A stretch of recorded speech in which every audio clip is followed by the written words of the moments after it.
कानपुर में नसीम सोलंकी के मंदिर में पूजा करने को लेकर उठा घमासान थमने का नाम नहीं ले रहा है। एसपी उम्मीदवार नसीम सोलंकी के वनखंडेश्वर शिव मंदिर में जलाभिषेक के बाद मंदिर का शुद्धिकरण किया गया। मंदिर में आने वाले भक्तों और समिति के लोगों ने गंगा जल छिड़क कर मंदिर को साफ सुथरा किया। इस मौके पर बड़ी संख्या में भक्त और श्रद्धालु मौजूद रहे। आपको बता दें, सीसामऊ सीट से एसपी उम्मीदवार नसीम सोलंकी ने दिवाली के दिन वनखंडेश्वर शिव मंदिर जाकर पूजा अर्चना की थी। माना जा रहा था कि हिंदू वोटरों को लुभाने के लिए उन्होंने ऐसा किया था, लेकिन इससे उनकी अपनी ही बिरादरी के लोग नाराज हो गए और उन्होंने नसीम सोलंकी के खिलाफ फतवा जारी कर दिया था।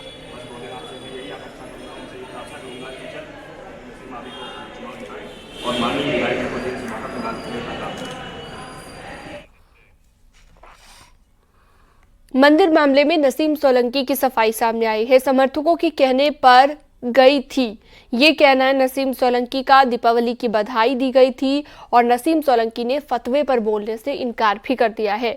बुजुर्गों की बात का ख्याल रखेंगे, ये भी नसीम ने कहा है। पूजा अर्चना नहीं करी थी, हम वहाँ से गुजर रहे थे तो हमारे कार्यकर्ता जो साथ में थे उन्होंने बोला आप यहाँ दीप जला के और आप दीपावली की शुभकामनाएं सबको दे दीजिए। तो बस यही वजह थी हमारे वहाँ जाने की। और फतवा जो हुआ है तो हमारे वो बहुत बड़े हैं, उनका जो है तो हम उसके ऊपर कुछ कहेंगे नहीं। उन्होंने बोला तो उस चीज़ का हम ख्याल रखेंगे कि आगे से हमारी वजह से किसी को ठेस ना पहुँचे। पॉलिटिकल स्टंट भी बताया जा रहा है इस चीज़ को, कुछ ऐसा भी है क्या? नहीं, प्रत्याशी भी है सभा की। हाँ, तो उसमें कोई पॉलिटिकल इशू नहीं था। वो हम वहाँ से गुजर रहे थे, हमारे जो साथ में कार्यकर्ता थे, भाई उनकी तो दीपावली थी, हमारे घर में तो 2 साल से ना दीपावली हुई है ना ईद मन पाई है, तो हम उनकी खुशियों में तो शामिल हो ही सकते थे। तो उनके बस खुशियों में शामिल होने के लिए हम वहाँ पहुँचे थे। कानपुर की सीसामऊ सीट से एसपी उम्मीदवार नसीम सोलंकी के मंदिर जाने को लेकर सियासत शोरगुल शुरू हो गया है और बीजेपी ने एसपी पर तंज कसा है। तो एसपी ने नसीम सोलंकी का बचाव करते हुए बीजेपी को निशाने पर लिया।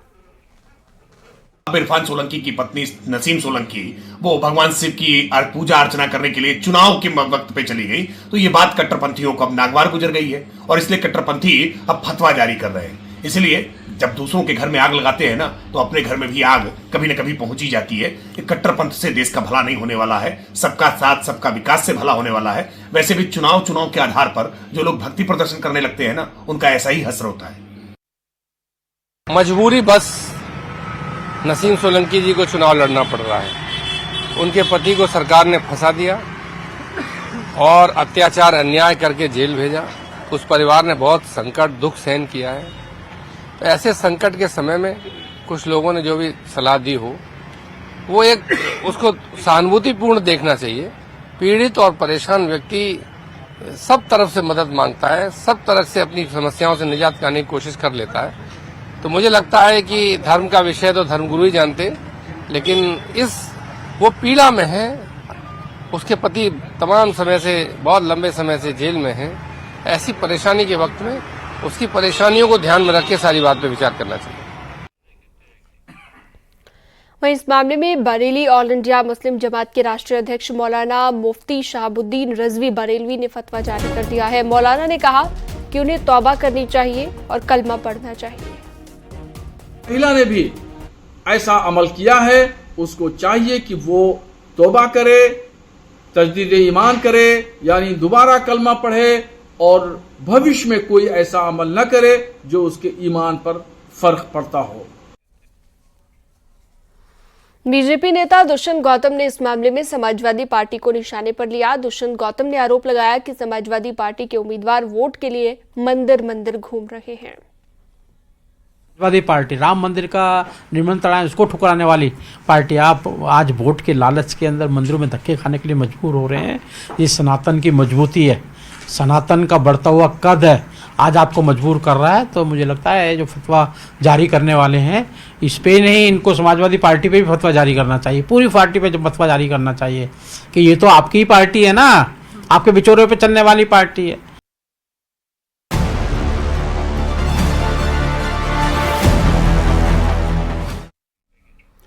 उपचुनाव का अखाड़ा में आज जिक्र करेंगे गाजियाबाद सीट का, और इस सीट पर पिछले 2 विधानसभा चुनावों से बीजेपी का दबदबा रहा है। इस बार कांग्रेस और एसपी एक साथ मैदान में है, तो उपचुनाव में सीधी टक्कर बीजेपी और एसपी के बीच ही मानी जा रही है। लेकिन बीएसपी ने भी यहां पर अच्छा खासा दाव चला है। ऐसे में किस तरफ जाएगी गाजियाबाद की जनता और क्या है इस सीट के सियासी समीकरण, इस रिपोर्ट में देखिए।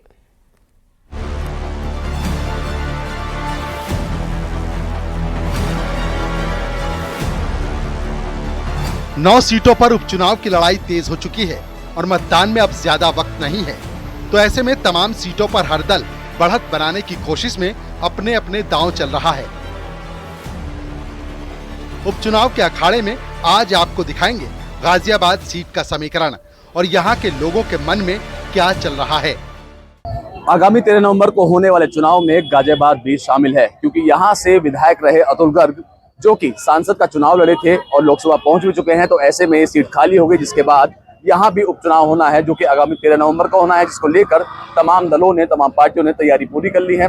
अगर मैं बताऊं, आपको तस्वीर दिखाना चाहूँ, ये विजय फिलहाल हम खड़े हैं घंटा घर पर। इसे गाजियाबाद का दिल कहा जाता है, सबसे पुरानी मार्केट ये कही जाती है।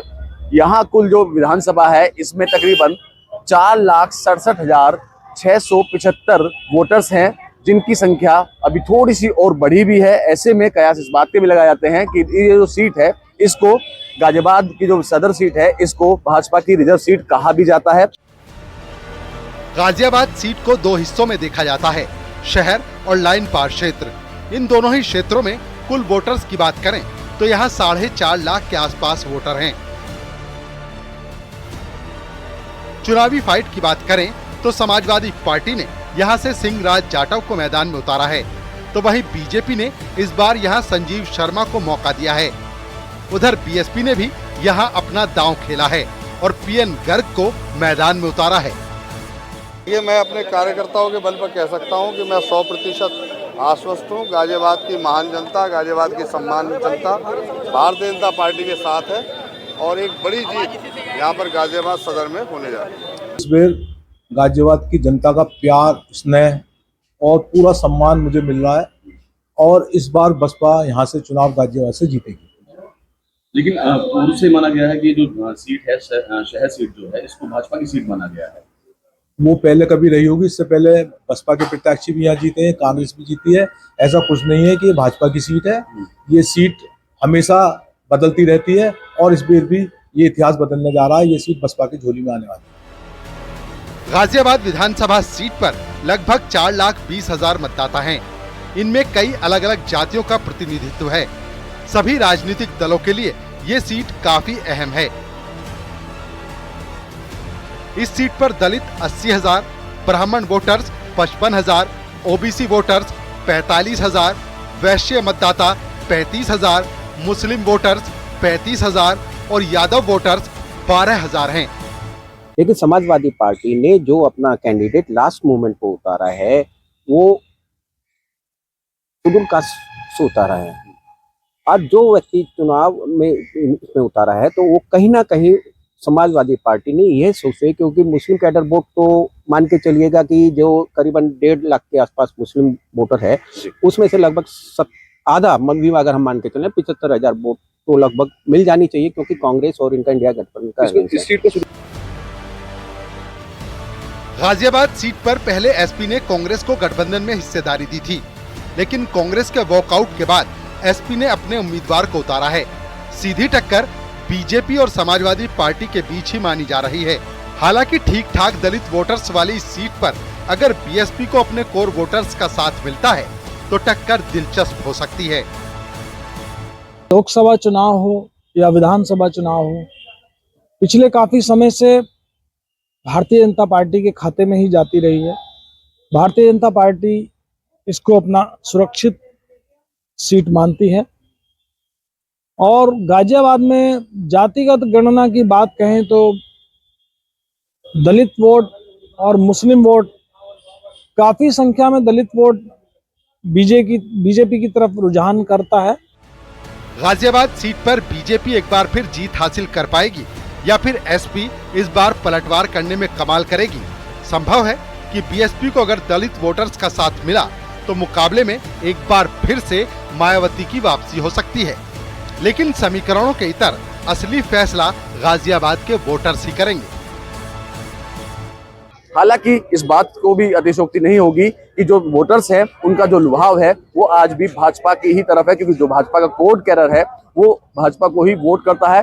और अगर बात की जाए शहर विधानसभा सीट की, इसको पहले से ही शहर विधानसभा सीट को भाजपा की मजबूत सीट मानकर चला जाता था। यही कारण भी रहा कि इससे पहले जो विधायक रहे थे अतुल गर्ग, वो 2 मर्तबा यहाँ से विधायक चुने गए और उसके बाद अब सांसद चुने गए हैं। हालांकि आगामी 13 नवंबर को जनता किसको वोट देती है, किसको चुनती है और किसको चुनकर विधानसभा तक पहुंचाती है, ये तो आने वाला समय ही बता पाएगा। कैमरा पर्सन सतीश के साथ अमित राणा, न्यूज़ 18 उत्तर प्रदेश। उधर गाजियाबाद की जनता के मन में क्या है, इस रिपोर्ट में आपको दिखाते हैं।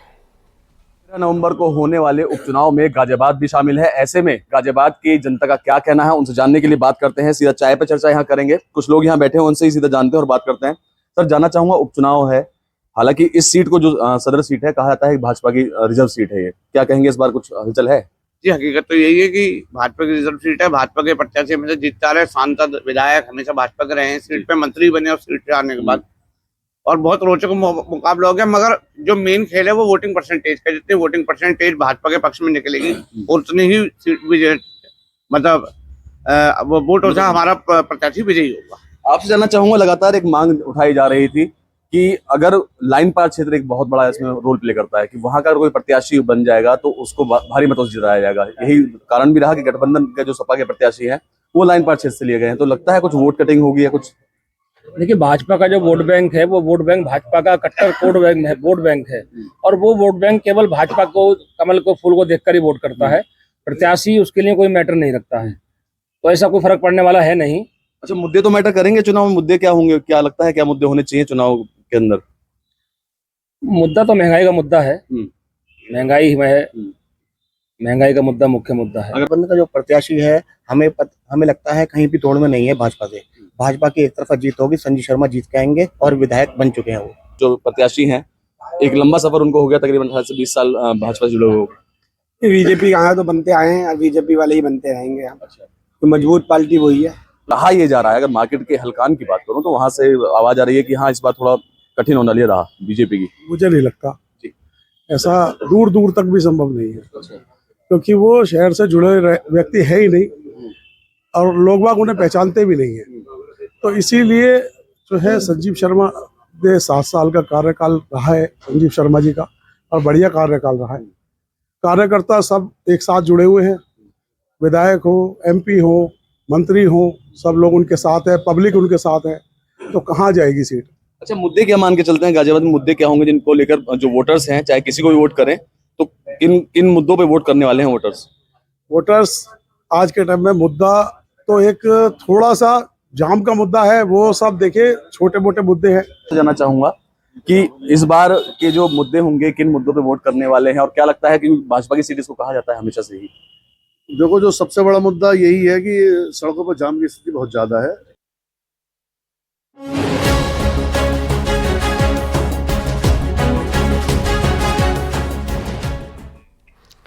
बीजेपी उपचुनाव की सीटों पर शुरू करेगी पन्ना और बूथ सम्मेलन। बीजेपी जल्द ही बूथ और पन्ना सम्मेलन करेगी। उपचुनाव की सीटों पर बीजेपी के प्रदेश अध्यक्ष और महामंत्री संगठन धर्मपाल और दोनों डिप्टी सीएम भी इस दौरान यहां पर मौजूद रहेंगे।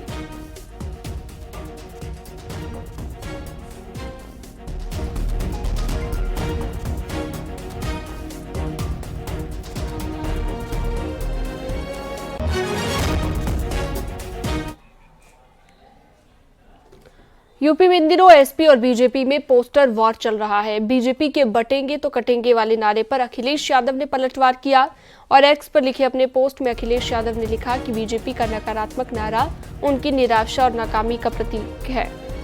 अखिलेश के मुताबिक इस नारे ने साबित कर दिया है कि उनके 10% मतदाता ही बचे हैं और ये बचे मतदाता भी खिसकने की कगार पर है, इसलिए ये उनको डराकर एक करने की कोशिश हो रही है। उन्होंने कहा कि डरा हुआ आदमी ही डर को बेचता है, इसलिए जिसके पास जो होगा वो वही बेचेगा। उपचुनाव की तारीखें जैसे जैसे नजदीक आ रही हैं, सियासी जमातों की तरफ से अपने तरकश से अलग अलग तीर निकाले जा रहे हैं। एक तरफ जहां मुख्यमंत्री योगी आदित्यनाथ ने बटोगे तो कटोगे का नारा दिया, वहीं दूसरी तरफ समाजवादी पार्टी के राष्ट्रीय अध्यक्ष अखिलेश यादव ने इसका बचाव करते हुए आज सोशल मीडिया साइट एक्स पर लंबा चौड़ा पत्र लिखा है। उन्होंने कहा है कि भारतीय जनता पार्टी परेशान है, हताश है और उनका ये आखिरी नारा साबित होने वाला है, क्योंकि उत्तर प्रदेश में बंटने का कोई आधार ही नहीं है। बीजेपी ने अखिलेश के ट्वीट पर पलटवार किया है। पार्टी प्रवक्ता मनीष शुक्ला ने कहा कि तीर सही निशाने पर जा लगा है और अखिलेश के पीडीए का गुब्बारा फूट गया है। बीजेपी का कहना है कि इस नारे ने लोगों को जागरूक कर एकजुट रहने का संदेश दिया है। बटेंगे तो कटेंगे इस नारे ने समाज और देश में जन जागरण का काम किया है। पूरे इंडी गठबंधन में समाजवादी पार्टी समेत एक निराशा का भाव है, बेचैनी है। उस बेचैनी में सुबह उठते ही अखिलेश यादव सबसे पहले इस नारे के जवाब में एक ट्वीट कर रहे हैं और ट्वीट में रामराज की कल्पना, अभय और भय की परिभाषा बताने लगे हैं। और इससे अच्छे दिन नहीं आ सकते कि जो समाजवादी पार्टी और कांग्रेस प्रभु राम को नकारती थी, रामराज का नाम लेने से घबराती थी, उसको अब इस नारे ने मजबूर कर दिया है कि वो भारत और भारत की संस्कृति की सिद्धांतों की व्याख्या क्या करे। लेकिन इस नारे का निशाना सही जगह पे लग गया है, तीर सही जगह चल गया है और जो गुब्बारा अखिलेश यादव ने फुलाया था पीडीए का, आरक्षण का, संविधान का, उसमें इस नारे ने पिन चुभो दी है। डिप्टी सीएम केशव प्रसाद मौर्य ने पीडीए को लेकर एक बार फिर से अखिलेश यादव पर निशाना साधा और एक्स पर लिखे पोस्ट में केशव मौर्य ने इस पर आरोप लगाया है कि अखिलेश यादव का पीडीए असल में एक छलावा है। ये पिछड़ा दलित अल्पसंख्यक का नहीं बल्कि परिवारवाद, दंगाई अपराधी का गठबंधन है। दूसरी तरफ बीजेपी का पीडीए है प्रगति, विकास और सुशासन। अब जनता जानती है कि असली पीडीए कौन लेकर आया है, जो देश की तरक्की में यकीन रखता है और वो जो केवल झूठे नारों में। यूपी में विधानसभा की 9 सीट पर 13 नवंबर को वोटिंग होनी है। उपचुनाव के दंगल में बीजेपी और समाजवादी पार्टी के बीच पोस्टर वॉर जारी है। कि बटोगे तो कटोगे, एक रहोगे तो नेक रहोगे। कोई माई का लाल आपका बाल बांका नहीं कर पाएगा।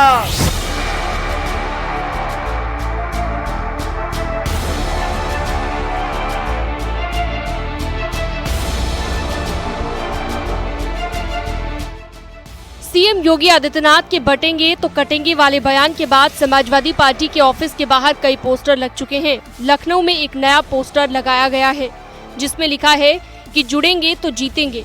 ये पोस्टर समाजवादी पार्टी के नेता ने लगाया है। समाजवादी पार्टी कार्यकर्ता इस तरह की होर्डिंग लगा करके उस नारे का जवाब दे रहे हैं।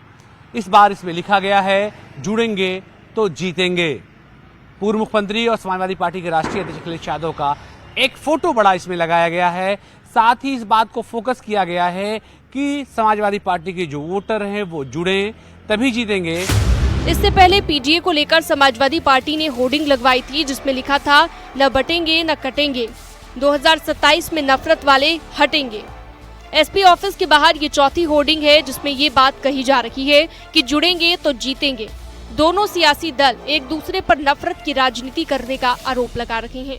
लोकसभा चुनाव में जब से भाजपा की ताकत कम हुई है, संख्या कम हुई है, भाजपा हताश है, निराश है, परेशान है, इसलिए वो तरह तरह के नारे गढ़ रही है। वो कहते हैं कि बटोगे तो कटोगे, लेकिन वो पिछड़ों को, दलितों को आरक्षण नहीं देंगे। वो कहते हैं कि बटोगे कटोगे, लेकिन महिला सुरक्षा पे कुछ नहीं बोलते हैं। बटेंगे तो कटेंगे इस नारे ने बहुसंख्यक लोगों के बीच में जन जागरण का काम किया है और जो लोग बांटने की ही राजनीति करते आए हैं, कभी धर्म के नाम पर, कभी जात के नाम पर, कभी संप्रदाय के नाम पर, कांग्रेसी, समाजवादी पार्टी के लोग आज वो बहुत दुखी भी हैं। एसपी ऑफिस के बाहर लगे होर्डिंग पर डिप्टी सीएम ब्रजेश पाठक का कहना है कि जनता समाजवादी पार्टी की सच्चाई जान चुकी है। एसपी ने माफिया और गुंडों को ही संरक्षण दिया है, प्रदेश की जनता के हित में कोई काम नहीं किया। उपचुनाव में जनता पूरी तरह से एसपी का बहिष्कार करेगी। समाजवादी पार्टी के लोग वातानुकूलित कक्षों में बैठ करके नेतागिरी करते हैं और इनका प्रदेश की जनता से कोई मतलब नहीं है। जब जब ये पावर में रहे हैं हमेशा गुंडे, बदमाश, माफिया पुष्पित और पल्लवित हुए हैं। प्रदेश की जनता इनकी कलई को अच्छी तरह जानती है। नोएडा में 26 अक्टूबर को बटोगे तो कटोगे को लेकर होर्डिंग लगाई गई, जो कि चर्चा का विषय बन गई थी। हालांकि नोएडा अथॉरिटी ने इससे पल्ला झाड़ लिया था और बाद में इस होर्डिंग को हटवा दिया गया था। एसपी के पोस्टर पर बीजेपी प्रवक्ता राकेश त्रिपाठी ने निशाना साधा है। राकेश त्रिपाठी ने कहा है कि जो हमेशा बांटने का काम करते हैं वो अब जुड़ने की बात कर रहे हैं। सिर्फ कहने से नहीं होगा, उस पर अमल करने की भी जरूरत है। जो हमेशा बांटने का प्रयास करते रहे हैं, कभी जाति के नाम पर, कभी क्षेत्र के नाम पर, कभी बोली के नाम पर, अलग अलग प्रकार से बांटने की राजनीति करने वाले लोग आज जोड़ने की बात कर रहे हैं। उत्तर प्रदेश के मुख्यमंत्री योगी आदित्यनाथ जी ने बटोगे तो कटोगे नारा क्या दिया कि सब अब जोड़ने पर उतारू हो गए हैं। जोड़ना अच्छी बात है, सकारात्मक है, लेकिन अपने आचरण में लाइए। केवल नारे लगाने से, केवल होर्डिंग लगा देने से ये जोड़ने का नाटक नहीं हो सकता है। हाल ही में पीएम मोदी ने भी महाराष्ट्र के दौरे के दौरान कांग्रेस पर आरोप लगाते हुए कहा कि कांग्रेस का ही एक मिशन है, समाज को बांटना। हमें याद रखना है, अगर हम बटेंगे तो बांटने वाले महफिल सजाएंगे। यूपी में विधानसभा की 9 सीटों पर 13 नवंबर को वोटिंग होनी है। ऐसे में बीजेपी और समाजवादी पार्टी में सियासी वार पलटवार जारी है। समाज में जो लोग हैं सबको जीने का अधिकार है, सबको काम करने का अधिकार है। मैं समझता हूँ कि समाज में सबको जो मुट्ठी बांध कर काम कर रहा है सबको ताकत देने की जरूरत है। आपस में बांटने की और दुराव पैदा करने की न वर्ग में, न समाज में, न किसी जात में। ये भाजपा का काम है कि और केवल लोगों को वर्गवाद करना, जातना, बांटना, ये भाजपा का काम है। इसी पे भाजपा काम करती चले। सीएम योगी के बटोगे तो कटोगे वाले बयान के बाद जहां समाजवादी पार्टी हमलावर है, तो दोनों पार्टियों के बीच पोस्टर वार भी जारी है। समाजवादी पार्टी कार्यालय और अखिलेश यादव के आवास के बीच की चौथी होर्डिंग है। इसमें ये बात बार बार कही जा रही है कि जुड़ेंगे तो जीतेंगे। तो ऐसे में समाजवादी पार्टी की तरफ से, उनके विभिन्न नेताओं की तरफ से न सिर्फ उस नारे का जवाब दिया जा रहा है, बल्कि अपने कार्यकर्ताओं के मोराल को बूस्ट करने के लिए और समाजवादी पार्टी के लोग उपचुनाव में जा करके लोगों से किस बात पर और किन बिंदुओं पर के सहारे वोट मांगेंगे, वो लाइन समाजवादी पार्टी कार्यालय और विक्रमादित्य मार्ग से दी जा रही है। कुल मिलाकर मेरे पीछे जो ये पोस्टर नया लगाया गया है, ये चर्चा का विषय बना हुआ है। कैमरा पर्सन अनिल के साथ अलाउद्दीन, न्यूज़ 18, लखनऊ। कल केदारनाथ धाम के कपाट शीतकाल के लिए बंद हो जाएंगे। अगले 6 महीने तक बाबा केदारनाथ ओमकारेश्वर मंदिर ऊखीमठ में विराजेंगे। केदारनाथ धाम के कपाट बंद होने से एक दिन पहले बाबा केदारनाथ की पंचमुखी उत्सव मूर्ति आज प्रातः मंदिर परिसर पहुंची। पौड़ी सांसद अनिल बलूनी भी पंचमुखी उत्सव मूर्ति के साथ केदारनाथ मंदिर पहुंचे और कपाट बंद होने से पहले बाबा केदार का आशीर्वाद लिया। भगवान केदारनाथ की पंचमुखी मूर्ति को भंडार से बाहर लाया गया। पंचमुखी उत्सव मूर्ति को पुजारी शिव शंकर लिंग ने स्नान कराया। मंदिर की परिक्रमा के बाद भगवान केदारनाथ की पंचमुखी उत्सव मूर्ति डोली को मंदिर परिसर में विराजमान कर दिया गया।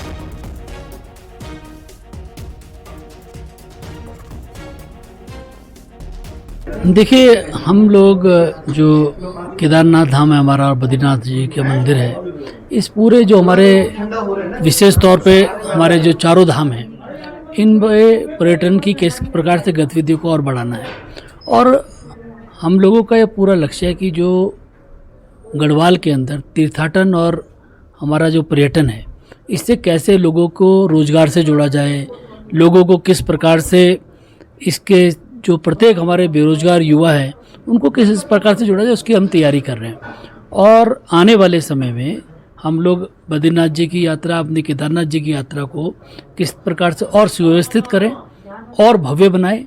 मैं आप लोगों के माध्यम से पूरे उत्तराखंड के लोगों से ज़रूर ये कहना चाहता हूँ, और बल्कि पूरे देश के लोगों से कहना चाहता हूँ कि जो भी हमारे तीर्थयात्री यहाँ आते हैं उनको और ज़्यादा सुविधाएं मिले, वो और ज़्यादा समय यहाँ बिता सकें, और हमारे उत्तराखंड की जो आर्थिकी है उसको भी सबल हो सके, इसके लिए सब तैयारी हम लोग कर रहे हैं।